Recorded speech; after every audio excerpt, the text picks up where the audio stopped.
अब मैं आपको दिखाने जा रहा हूं बीजेपी क्या करने जा रही है। ಈಗ ನಾನು ನಿಮಗೆ ಹೇಳಲಿಕ್ಕೆ ಹೊರಟಿದ್ದೀನಿ ಬಿಜೆಪಿ ಏನ್ ಮಾಡೋಕೆ ಹೊರಟಿದೆ ಅಂತ। भारतीय चंबू पार्टी भारतीय चंबू पार्टी नरेंद्र मोदी जी की पार्टी। ಭಾರತೀಯ ಚೊಂಬು ಪಾರ್ಟಿ ನರೇಂದ್ರ ಮೋದಿ ಅವರದ್ದು ಚೊಂಬು ಪಾರ್ಟಿ ನಿಮಗೆ ಚೊಂಬು ಕೊಟ್ಟಿದ್ದಾರೆ। खाली खाली चंबू ಖಾಲಿ ಚೊಂಬು ಕೊಟ್ಟಿದ್ದಾರೆ ನಿಮಗೆ। ये चुनाव लोकतंत्र को और संविधान को बचाने का चुनाव है।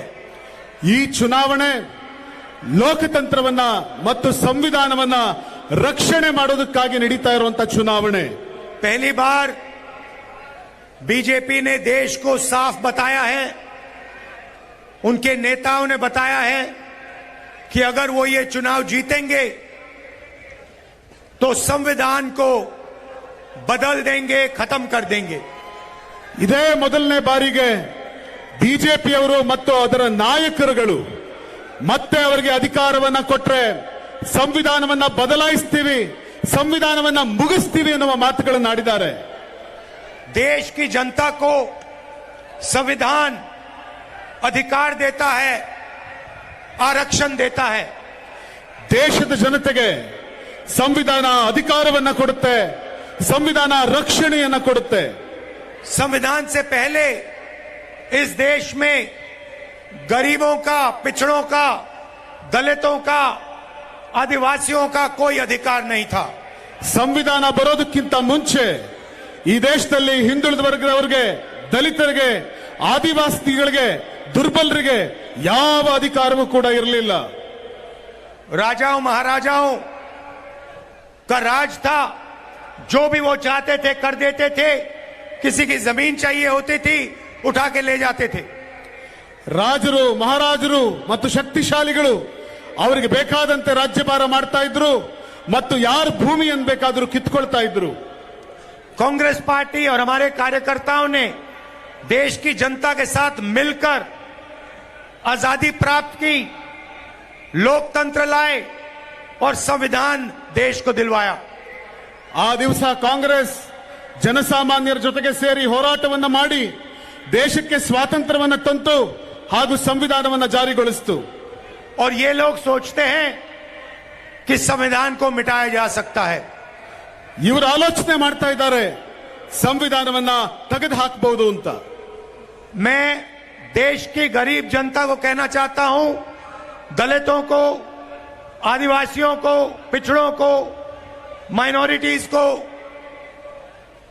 कि ऐसी कोई शक्ति दुनिया में नहीं है जो हिंदुस्तान के संविधान को मिटा सकती है। ನಾನು ದೇಶಕ್ಕೆ ಹೇಳಲಿಕ್ಕೆ ಬಯಸ್ತೇನೆ, ದೇಶದ ಹಿಂದುಳಿದ ವರ್ಗದವರಿಗೆ, ಆದಿವಾಸಿಗಳಿಗೆ, ದುರ್ಬಲ ವರ್ಗದವರಿಗೆ, ಅಲ್ಪಸಂಖ್ಯಾತರಿಗೆ ಈ ದೇಶದಲ್ಲಿ ಸಂವಿಧಾನವನ್ನ ದುರ್ಬಲಗೊಳಿಸುವಂತ ಶಕ್ತಿ ಇನ್ನೂ ಹುಟ್ಟಿಲ್ಲ। तो एक तरफ कांग्रेस पार्टी, इंडिया गठबंधन जो संविधान को बचाने की कोशिश कर रही है, और दूसरी तरफ बीजेपी, नरेंद्र मोदी जो संविधान को खत्म करने जा रहे हैं। ಒಂದ್ ಕಡೆ ಕಾಂಗ್ರೆಸ್ ಪಕ್ಷ ಮತ್ತು ಇಂಡಿಯಾದ ತಂಡ ಸಂವಿಧಾನವನ್ನು ಉಳಿಸುವಂತ ಪ್ರಯತ್ನ ಮಾಡ್ತಾ ಇದೆ, ಮತ್ತೊಂದು ಕಡೆ ಮತ್ತೊಂದು ಗುಂಪು ಸಂವಿಧಾನವನ್ನ ಮುಗಿಸುವ ಪ್ರಯತ್ನ ನಡೆಸ್ತಾ ಇದೆ। बीजेपी चुने हुए लोगों को देश का धन देती है। ಬಿಜೆಪಿ ಕೆಲವು ಆಯ್ದ ಜನಗಳಿಗೆ ಇಡೀ ದೇಶದ ಸಂಪತ್ತನ್ನ ಕೊಡ್ತಾ ಇದೆ। नाम आप जानते हो, अदानी जैसे लोगों को नरेंद्र मोदी जी ने देश की पूंजी पकड़ा दी है। ಅದಾನಿ ಅಂತ ಕೆಲವು ಜನಗಳಿಗೆ ಮೋದಿ ಸರ್ಕಾರ ದೇಶದ ಸಮಸ್ತ ಹಣವನ್ನ ಅವರಿಗೆ ಕೊಡುವಂತ ಕೆಲಸ ಮಾಡ್ತಾ ಇದೆ। वो अमीरों को पैसा देते हैं, हम गरीबों को पैसा देंगे। ಅವರು ಸಿರಿವಂತರಿಗೆ ಹಣ ಕೊಡ್ತಾರೆ, ನಾವು ಬಡವರಿಗೆ ಹಣ ಕೊಡ್ತೀವಿ। और मैं आपको बता रहा हूं, हमने शुरू भी नहीं किया है। जितना पैसा नरेंद्र मोदी ने हिंदुस्तान के 22 सबसे अमीर लोगों को दिया, उतना पैसा हम हिंदुस्तान की गरीब जनता को देने जा रहे हैं। ನೀವು ನೋಡ್ತಾ ಇದ್ದೀರಿ ಮೋದಿ ಎಷ್ಟು ಹಣವನ್ನ 22 ಜನ ಶ್ರೀಮಂತರಿಗೆ ಕೊಟ್ಟರು, ನಾವಷ್ಟು ಹಣವನ್ನ ದೇಶದ ಬಡವರಿಗೆ ಕೊಡ್ತೀವಿ। कर्नाटका की सरकार ने देश को रास्ता दिखाया। ಕರ್ನಾಟಕದ ಸರ್ಕಾರ ಇಡೀ ದೇಶಕ್ಕೆ ದಾರಿ ತೋರಿಸಿದೆ। गृह लक्ष्मी योजना 2000 रुपए हर महीने करोड़ों महिलाओं के बैंक अकाउंट में। ಗೃಹಲಕ್ಷ್ಮಿ ಯೋಜನೆಯಿಂದ ಪ್ರತಿ ತಿಂಗಳು 2000 ರೂಪಾಯಿನ ಈ ರಾಜ್ಯದ ಪ್ರತಿ ಹೆಣ್ಣು ಮಕ್ಕಳ ಅಕೌಂಟ್ಗೆ ಕರ್ನಾಟಕ ಸರ್ಕಾರ ಹಾಕ್ತಾ ಇದೆ। अन्य भाग्य 10 केजी चावल करोड़ों लोगों को। ಅನ್ನಭಾಗ್ಯದ ಮೂಲಕ 10 ಕೆಜಿ ಅಕ್ಕಿ ಕೋಟ್ಯಾಂತರ ಜನಗಳಿಗೆ ಸಿಗ್ತಾ ಇದೆ। गृह ज्योति 200 यूनिट फ्री बिजली करोड़ों परिवारों को। ಗೃಹ ಜ್ಯೋತಿಯ ಮೂಲಕ 200 ಯೂನಿಟ್ ಉಚಿತ ವಿದ್ಯುತ್ ಅನ್ನ ಕೋಟ್ಯಾನುಕೋಟಿ ಮನೆಗಳಿಗೆ ಕೊಡ್ತಾ ಇದ್ದೀವಿ। शक्ति योजना जिसके माध्यम से हमारी माताएं बहनें बस में फ्री जाती हैं। ಶಕ್ತಿ ಯೋಜನೆಯ ಮೂಲಕ ನಮ್ಮ ತಾಯಂದಿರು ಸಹೋದರಿಯರು ಉಚಿತವಾಗಿ ಬಸ್ನಲ್ಲಿ ಓಡಾಡ್ತಾ ಇದ್ದಾರೆ। और युवा निधि 3000 रुपए हर महीने बेरोजगार युवाओं को। ಹಾಗೂ ಯುವ ನಿಧಿಯ ಮೂಲಕ ನಿರುದ್ಯೋಗಿ ಯುವಕರಿಗೆ 3000 ರೂಪಾಯಿ ಪ್ರತಿ ತಿಂಗಳು ಅವರು ಕೊಡ್ತಾ ಇದ್ದೇವೆ। अब आप लोग ताली बजाने के लिए तैयार हो जाओ। ನೀವೀಗ ಚಪ್ಪಾಳೆ ಹೊಡೆಯೋದಕ್ಕೆ ತಯಾರಾಗಿ। जो मैं आपको बताने जा रहा हूं, दुनिया की किसी सरकार ने ऐसे काम आज तक नहीं किए हैं। ನಾನೀಗೇನ್ ಹೇಳೋಕ್ ಹೊರಟಿದ್ದೀನಿ, ಇಲ್ಲಿವರೆಗೂ ಭೂಮಿಯ ಮೇಲಿನ ಯಾವ ಸರ್ಕಾರವೂ ಇಂಥ ಕೆಲಸ ಮಾಡಿಲ್ಲ। महालक्ष्मी योजना, ಮಹಾಲಕ್ಷ್ಮಿ ಯೋಜನೆಯ ಮೂಲಕ ये हमारी पहली योजना होगी। ಇದು ನಮ್ಮ ಮೊದಲನೇ ಯೋಜನೆ ಆಗಿರುತ್ತೆ। भाई और बहनों, यहां 2000 रुपए महीने के दिए जाते हैं। ಸಹೋದರ ಸಹೋದರಿಯರೇ, ಇಲ್ಲಿ ನಿಮಗೆ 2000 ರೂಪಾಯಿ ಪ್ರತಿ ತಿಂಗಳು ಸಿಗ್ತಾ ಇದೆ। हम हिंदुस्तान के सारे गरीब परिवारों की लिस्ट बनाएंगे। ನಾವು ಇಡೀ ಭಾರತ ದೇಶದ ಎಲ್ಲ ಬಡವರ ಮನೆಗಳನ್ನ ಪಟ್ಟಿ ಮಾಡ್ತೀವಿ। हर प्रदेश में, हर कस्बे में, हर गांव में ढूंढ के हम गरीब परिवारों की लिस्ट बनाएंगे। ಪ್ರತಿ ಊರುಗಳಲ್ಲಿ, ಪ್ರತಿ ಹಳ್ಳಿಗಳಲ್ಲಿ, ಪ್ರತಿ ಗಲ್ಲಿಗಳಲ್ಲಿ ಹುಡುಕಿ ಬಡವರ ಮನೆಗಳನ್ನ ಲಿಸ್ಟ್ ಮಾಡ್ತೀವಿ। उसमें किसानों के परिवार होंगे, मजदूरों के परिवार होंगे, छोटे कारीगर के परिवार होंगे। ಅದರಲ್ಲಿ ರೈತರ ಮನೆ ಆಗುತ್ತೆ, ಕೂಲಿ ಕಾರ್ಮಿಕರ ಮನೆ ಆಗುತ್ತೆ, ಬಡವರ ಮನೆ ಆಗುತ್ತೆ। लिस्ट में से हर परिवार में एक महिला चुनी जाएगी। ಆ ಲಿಸ್ಟ್ ನಲ್ಲಿ ಪ್ರತಿ ಬಡ ಕುಟುಂಬದ ಒಬ್ಬ ಮಹಿಳೆಯನ್ನು ಆಯ್ಕೆ ಮಾಡ್ತೀವಿ। और उस महिला के बैंक अकाउंट में हर साल इंडिया की सरकार 1 लाख रुपया डाल देगी। ಆ ಮಹಿಳೆಯ ಅಕೌಂಟ್ಗೆ ಭಾರತದ ಸರ್ಕಾರ 1 ಲಕ್ಷ ರೂಪಾಯಿ ಹಣವನ್ನು ಹಾಕುತ್ತೆ। हर महीने करोड़ों लोग जागेंगे, पहली तारीख अपने बैंक अकाउंट को देखेंगे और जादू से उनके बैंक अकाउंट में हिंदुस्तान की सरकार 8500 रुपए खटाखट हर महीने डालेगी। ಅನೇಕ ಜನ ದೇಶದ ಬಡಪಾಯಿಗಳು ಬೆಳಗ್ಗೆ ಎದ್ದು ನೋಡಿದಾಗ ಅವ್ರಿಗೊಂದು ಜಾದೂ ಕಾದಿರುತ್ತೆ। ಪ್ರತಿ ತಿಂಗಳು 1ನೇ ತಾರೀಕು ಅವರ ಅಕೌಂಟಿನಲ್ಲಿ 8500 ರೂಪಾಯಿ ಫಟಾಫಟ್ ಅಂತೇಳಿ ಅವರ ಅಕೌಂಟಿಗೆ ಬಿದ್ದಿರುತ್ತೆ। मतलब कर्नाटका के गरीब परिवारों को 24,000 रुपए कर्नाटका की सरकार दे रही है। ಅಂದ್ರೆ ಕರ್ನಾಟಕದ ಬಡವರಿಗೆ ಕರ್ನಾಟಕದ ಸರ್ಕಾರ ಪ್ರತಿ ವರ್ಷ 24,000 ರೂಪಾಯಿ ಕೊಡ್ತಾ ಇದೆ। 2,000 रुपए महीने के, ಪ್ರತಿ ತಿಂಗಳು 2,000 ರೂಪಾಯಿ ಕೊಡ್ತಾ ಇದೆ। उसमें हिंदुस्तान की सरकार ಅದಕ್ಕೆ ಭಾರತದ ಸರ್ಕಾರ 8,500 रुपए जोड़ देगी। 8,500 ರೂಪಾಯಿಗಳನ್ನ ಜೋಡಿಸ್ತೀವಿ। मतलब 10,500 रुपए, ಅದರ ಅರ್ಥ 10,500 ರೂಪಾಯಿ ಸಿಗುತ್ತೆ। करोड़ों परिवारों को हिंदुस्तान की सरकार देने जा रही है। नरेंद्र मोदी ने 20 अरबपति तैयार किए, हम करोड़ों लाखपति बनाने जा रहे हैं। ಕೋಟ್ಯಾಂತರ ಜನಗಳಿಗೆ ಈ ಹಣವನ್ನು ನಾವು ಕೊಡಬೇಕು ಅಂತ ತೀರ್ಮಾನಿಸಿದ್ದೇವೆ. ನರೇಂದ್ರ ಮೋದಿ ಸರ್ಕಾರ 20 ಜನರಿಗೆ ಕೊಡ್ತಾ ಇದೆ. ನಾವು ಅದನ್ನ ಈ ದೇಶದ ಕೋಟ್ಯಾಂತರ ಜನರನ್ನ ಲಕ್ಷಾಧೀಶ್ವರನ್ನ ಮಾಡೋದಕ್ಕೆ ಹೊರಟಿದ್ದೇವೆ. कर्नाटक की सरकार बेरोजगार युवाओं को 3,000 रुपए प्रति महीना देती है. ಕರ್ನಾಟಕದ ಸರ್ಕಾರ ನಿರುದ್ಯೋಗಿ ಯುವಕರಿಗೆ 3,000 ರೂಪಾಯಿ ಪ್ರತಿ ತಿಂಗಳು ಕೊಡ್ತಾ ಇದೆ. नरेंद्र मोदी जी ने जैसे कोविड फैला था वैसे उन्होंने देश में बेरोजगारी फैला दी है. ನರೇಂದ್ರ ಮೋದಿ ಅವರು ದೇಶದಲ್ಲಿ ಯಾವ ರೀತಿ ಅವತ್ತು ಕೋವಿಡ್ ಅನ್ನು ತಂದ್ರೋ ಅದೇ ಥರದಲ್ಲಿ ಇವತ್ತು ನಿರುದ್ಯೋಗವನ್ನ ದೇಶದ ತುಂಬ ತಂದಿಟ್ಟಿದ್ದಾರೆ. और जैसे कोविड के समय प्रधानमंत्री ने कहा था थाली बजाओ, आज बेरोजगार युवाओं को नरेंद्र मोदी कहते हैं पकोड़े बनाओ. ಅವತ್ತು ಕೊರೋನಾ ಬಂದಾಗ ದೇಶದ ಜನರಿಗೆ ರಸ್ತೆಯಲ್ಲಿ ನಿಂತು ಗಂಟೆ ಬಾರಿಸಿ ತಟ್ಟೆ ಬಾರಿಸಿ ಅಂತ ಹೇಳಿದ ಪ್ರಧಾನಮಂತ್ರಿಗಳು ಇವತ್ತು ನಿರುದ್ಯೋಗಿ ಯುವಕರಿಗೆ ರಸ್ತೆಯಲ್ಲಿ ನಿಂತು ಪಕೋಡ ಮಾರಿ ಅಂತ ಹೇಳ್ತಾ ಇದ್ದಾರೆ. तो हम एक नई योजना लाए हैं, पहली नौकरी पक्की. ಆದ್ರಿಂದ ನಾವು ಹೊಸ ಯೋಜನೆ ತರ್ತಾ ಇದ್ದೀವಿ. ಪೆಹಲಿ ನೌಕರಿ ಪಕ್ಕಿ ಅಂದ್ರೆ ಮೊದಲು ನಿಮಗೆ ಉದ್ಯೋಗ ಪಕ್ಕ. हिंदुस्तान के बेरोजगार ग्रेजुएट्स को हमारी सरकार एक अधिकार देने जा रही है. ಹಿಂದೂಸ್ತಾನದ ಭಾರತ ದೇಶದ ನಿರುದ್ಯೋಗಿ ಯುವಕರಿಗೆ ನಮ್ಮ ಸರ್ಕಾರ ಒಂದು ಹೊಸ ಯೋಜನೆ ತರ್ತಿದೆ. अमीर घर के बच्चे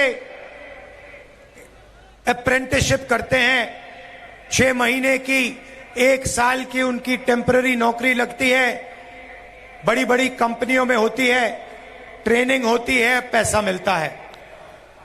ಈ ನಾಡಿನ ಶ್ರೀಮಂತರ ಮಕ್ಕಳಿಗೆ ಅವರು ಡಿಗ್ರಿ ಮುಗಿಸಿದ ನಂತರ ದೊಡ್ಡ ದೊಡ್ಡ ಕಂಪನಿಗಳಲ್ಲಿ ಅವರಿಗೆ ಅಪ್ರೆಂಟಿಸ್ಶಿಪ್ ಸಿಗುತ್ತೆ, ಅವರಿಗೆ ಸಂಬಳ ಕೂಡ ಸಿಗುತ್ತೆ. ये सुविधा हिंदुस्तान के बेरोजगार युवाओं को नहीं मिलती.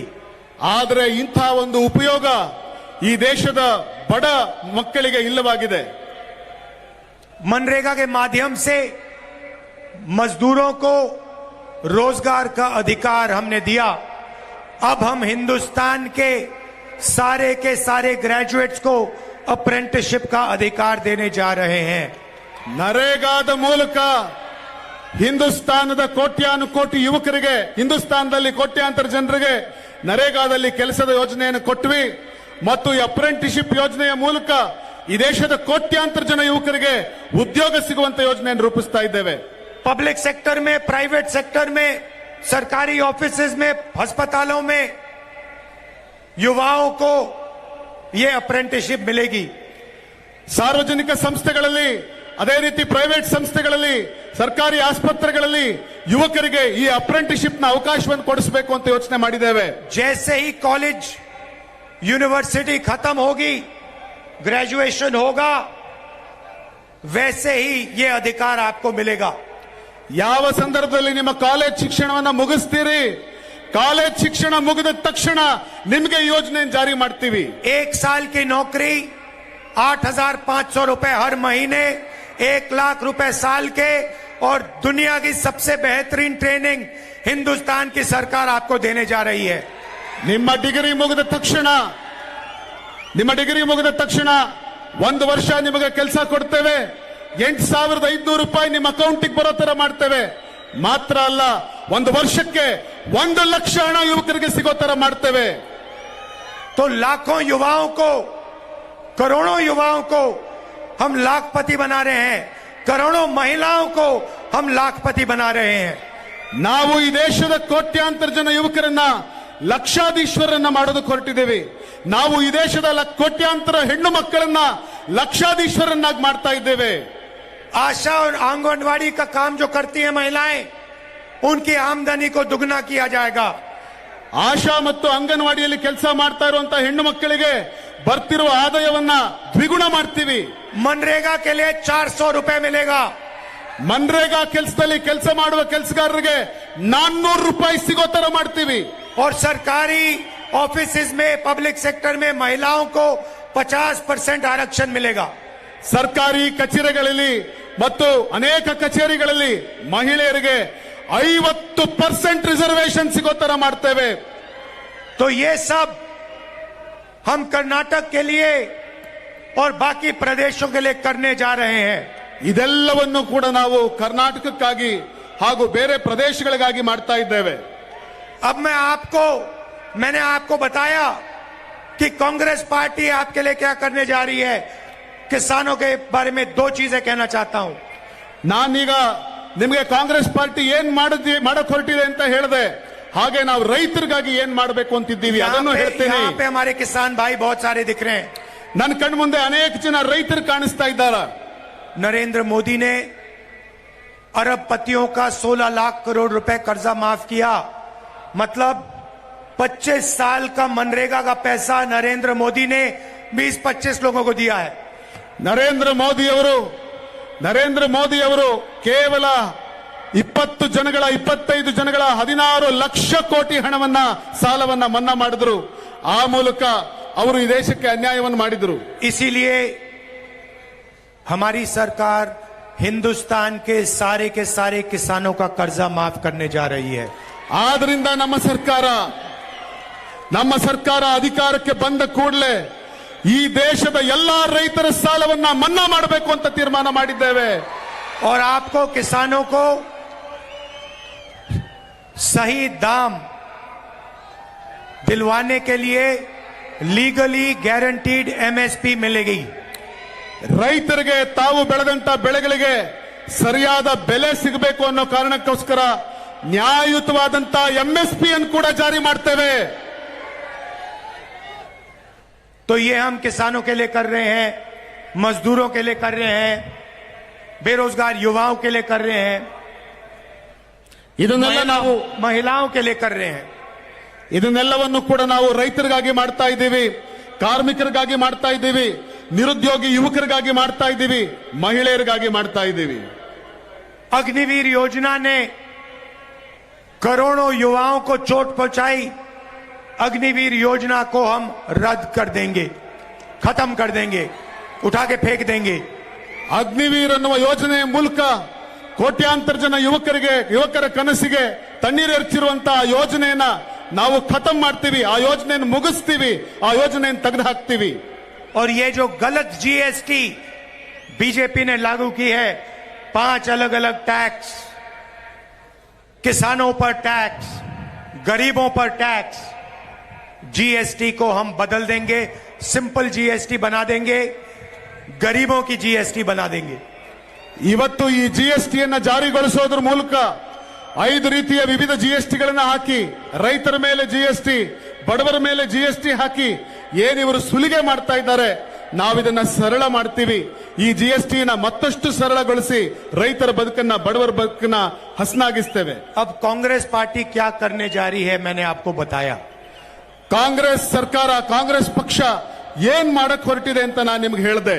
अब मैं आपको दिखाने जा रहा हूं बीजेपी क्या करने जा रही है. ಈಗ ನಾನು ನಿಮಗೆ ಹೇಳಲಿಕ್ಕೆ ಹೊರಟಿದ್ದೀನಿ ಬಿಜೆಪಿ ಏನ್ ಮಾಡಕ್ ಹೊರಟಿದೆ ಅಂತ.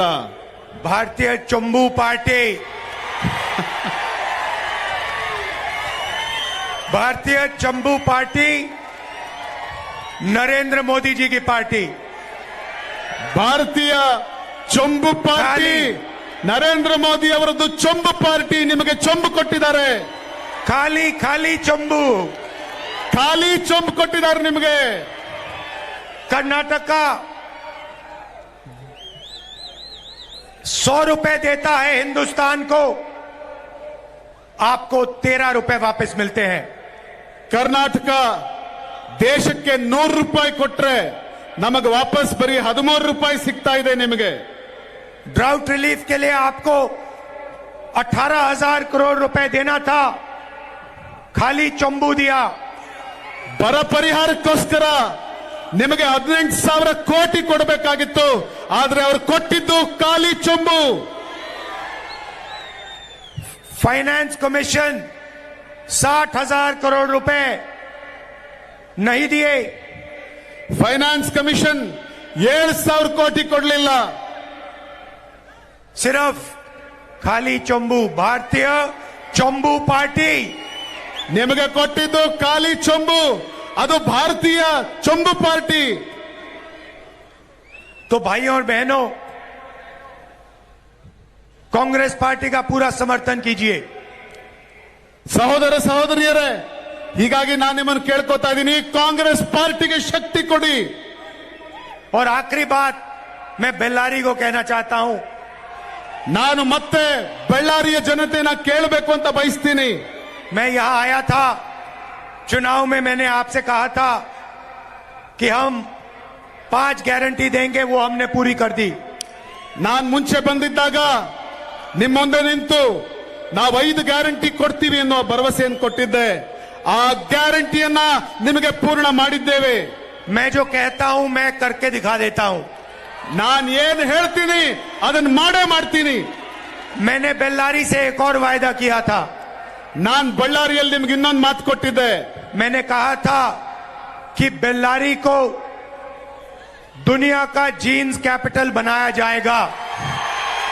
ನಾನು ಹೇಳಿದ್ದೆ, ಬಳ್ಳಾರಿಯನ್ನ ಇಡೀ ಭೂಮಿಯ ಜೀನ್ಸ್ ಕ್ಯಾಪಿಟಲ್ ಮಾಡ್ತೀನಿ ಎನ್ನುವ ಮಾತು ಕೊಟ್ಟಿದ್ದೆ. और ये वायदा हम पूरा करके आपको दिखाने वाले हैं। ಈ ಮಾತನ್ನ ನಾನು ಖಂಡಿತ ನಿಜ ಮಾಡಿ ತೋರಿಸ್ತೇನೆ. यहाँ पे सबसे बेहतरीन अपैरल पार्क बनेगा और जीन्स कैपिटल बेल्लारी बनेगी।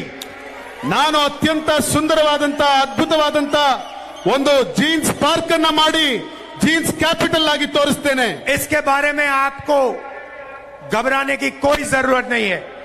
ಇದಾದ ಮೇಲೆ ನಿಮಗೆ ನೀವು ಅಂಜಬೇಕಾದ ಯಾವುದೇ ಅವಶ್ಯಕತೆ ಇಲ್ಲ. सिद्धरमैया जी से मैंने बात की है, प्लानिंग चल रही है, आपका काम होगा। ಸಿದ್ದರಾಮಯ್ಯನವರ ಹತ್ರ ನಾನು ಮಾತಾಡಿದ್ದೀನಿ, ಅದರ ಪ್ಲಾನಿಂಗ್ ನಡೀತಾ ಇದೆ, ಈ ಯೋಜನೆ ಜಾರಿಯಾಗೇ ಆಗುತ್ತೆ. आप सबका दिल से बहुत बहुत धन्यवाद। नमस्कार, जय हिंद। ನಿಮ್ಗೆಲ್ರಿಗೂ ಕೂಡ ಹೃದಯದಿಂದ ನಮಸ್ಕಾರ.